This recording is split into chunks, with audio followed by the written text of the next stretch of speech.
एक जावई बुवा होते. दिसायला मोठे राजबिंडे, गोरेपाण, सरळ नाकाचे आणि गुटगुटीत अंगाचे. पण डोक्याच्या नावाने आनंद होता. डोक्यात त्यांच्या काय भरले होते देव जाणे. कुणी म्हणत कांदे असावेत, कुणी म्हणत बटाटे असावेत, कुणी म्हणायचे गोल गोल गोटे असावेत नर्मदेतले. पण खरं सांगायचे म्हणजे त्यांचे डोके अगदी रिकामे होते. पोखरलेला नारळ असतो ना तसे, किंवा रिकामे खोकेच बनानात. असे हे बुवाजी गावात करीत तरी काय, तर काही नाही. दोन्ही वेळेला तालमीत जाऊन व्यायाम करावा, खूप दूध प्यावे आणि गावातून भटकावे. ते दुपारीही झोपायचे आणि अंधार पडला की रात्रीही झोपायचे. जावई बुवा घरचे बरे होते. घरदार, शेतीवाडी चांगली होती.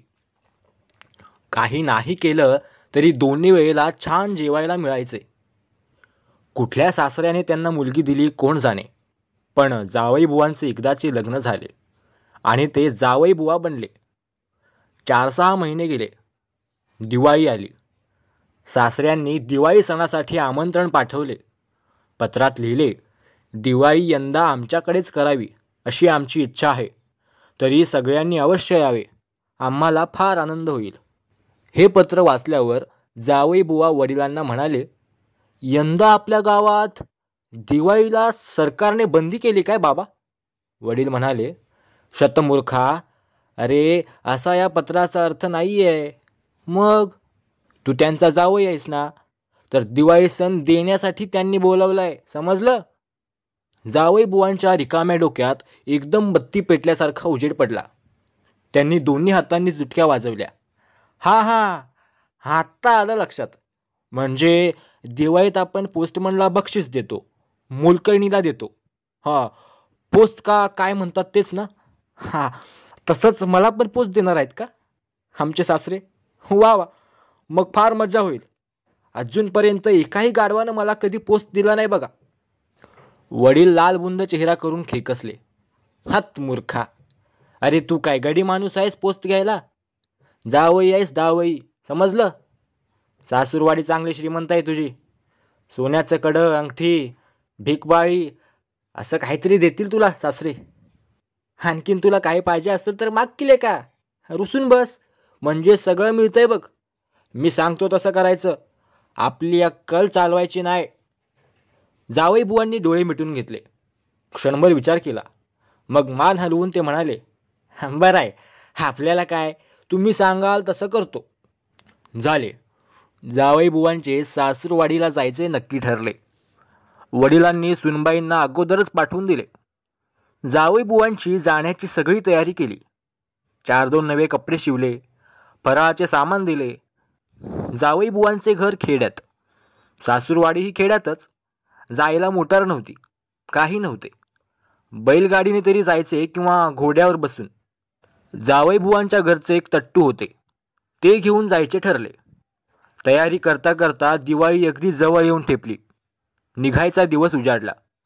वडिलांनी चिरंजीवांना उपदेश केला, हे बघ, स्वतःची अक्कल फारशी पाजळायची नाही, मी सांगतो तसं करायचं. अर्थातच, हे मी मागच कबूल करून टाकलंय ना बाबा. जावई बुवांनी मान डोलावली. सासूरवाडीला गेल्यावर अगदी ऐटीत वागायचं, असं गबाळ्यासारखं राहायचं नाही. सगळ्यांवर कशी आपली जोरदार छाप पडली पाहिजे, सगळ्यांना मनातून दरारा वाटला पाहिजे.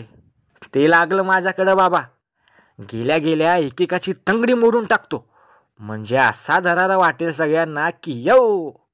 हात मूर्खा, सासूरवाडी म्हणजे काय तालीम बिलीम समजलास की काय? तसलं काय करायचं नाही, आलं का लक्षात? रुबाबात वागायचं, रुबाबात. ठीक आहे, आमच्या बापाचं काय जातं, रुबाबातच वागतो. शाबास, फारसं कुणाशी बोलायचं नाही, अगदी बेतास बेत. बोललं तरी अगदी मोजकं, अगदी हळू. किती हळू?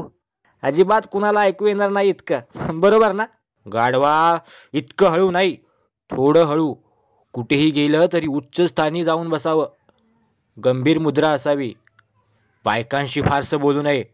सगळ्यांची प्रेमळपणानं चौकशी करावी. जावई बुवा खो खो हसून म्हणाले, हे तर अगदीच सोपं आहे बाबा, अगदी बरोबर करतो. हा, बरं आहे, मी निघतो आता.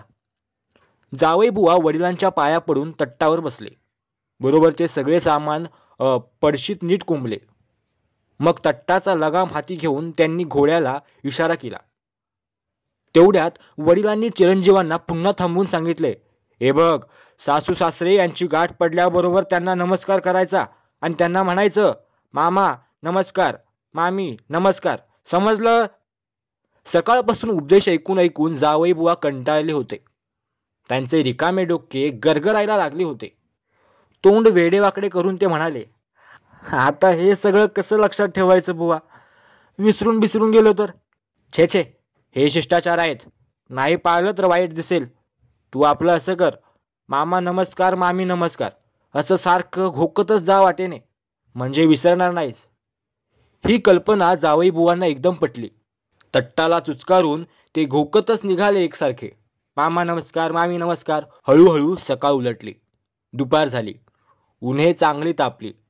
जावई बुवांचे डोके चांगलेच तापले. पण तिकडे लक्ष न देता ते जोराने तट्टू पिटाळीत होते आणि मनाशी घोकीत होते, मामा नमस्कार, मामी नमस्कार. थोड्या वेळाने वाटेत एक मोठे वडाचे झाड लागले. त्या झाडावर दुपारच्या वेळी कितीतरी पाखरे सावली धरून बसली होती. वडाखालून जावई बुवा चालले. त्यांच्या एकदम ध्यानात आले की तट्टू लेकाचे फार हळू चालले आहे. चकचक करून काही उपयोग होत नाही. शेवटी त्यांनी पडशीतला चाबूक काढला आणि त्याचा काडकन आवाज हवेत केला. त्या शांत वेळेला तो आवाज फार मोठा निघाला. झाडावरची पाखरे एकदम घाबरून भरकन उडाली. त्यांचे थवेच्या थवे उडाले आणि भुर्र असा मोठा आवाज झाला. जावई बुवा मनाशी घोकीत चालले होते. ते एकदम दचकले. तो आवाज त्यांच्या रिकाम्या डोक्यात जाऊन पोचला आणि पक्का झाला. काहीतरी गडबड गोंधळ झाला खरा. आणि जावई बुवा इकडं मनाशी घोकत पुढे निघाले, मामा भूर, मामी भूर. संध्याकाळ झाली. अंधार पडू लागला. सासूरवाडीचे गाव अगदी हाकेच्या टप्प्यात आले तरी जावई बुवा घोकीतच होते, मामा भूर, मामी भूर. अखेर सासूरवाडीच्या दारापाशी घोडे थांबले. जावई बुवा खाली उतरले. जावई आल्याची वर्दी सगळीकडे गेली. गडी माणसं धावत आली. सासूबाई आल्या, सासरे आले. आसपासचे लोक कौतुकाने सावकाराच्या जावयाकडे पाहू लागले. जावई बुवांनी सगळ्यांच्या तोंडाकडे दृष्टी टाकली. मग ऐटीत पावले टाकीत ते पुढे गेले. सासऱ्यांना नमस्कार करून ते मोठ्यांदा म्हणाले, मामा भुर्र. सासरे दचकलेच. आग करून बघायला लागले. तेवढ्यात जावई बुवांनी सासूबाईंना नमस्कार केला. पुन्हा ते मोठ्यांदा म्हणाले, मामी भुर्र. सासू सासरे घाबरून गेले. आसपासची माणसे मोठमोठ्यांदा हसू लागली. जावई बुवांना काही कळले नाही आणि ते सुद्धा खो खो करून हसू लागले. तर अशा प्रकारे जावई बुवा सासूरवाडीला येऊन पोहोचले. आता जावई बुवांची पुढची गोष्ट ऐकण्यासाठी वाचक अड्ड्याला सबस्क्राईब करा.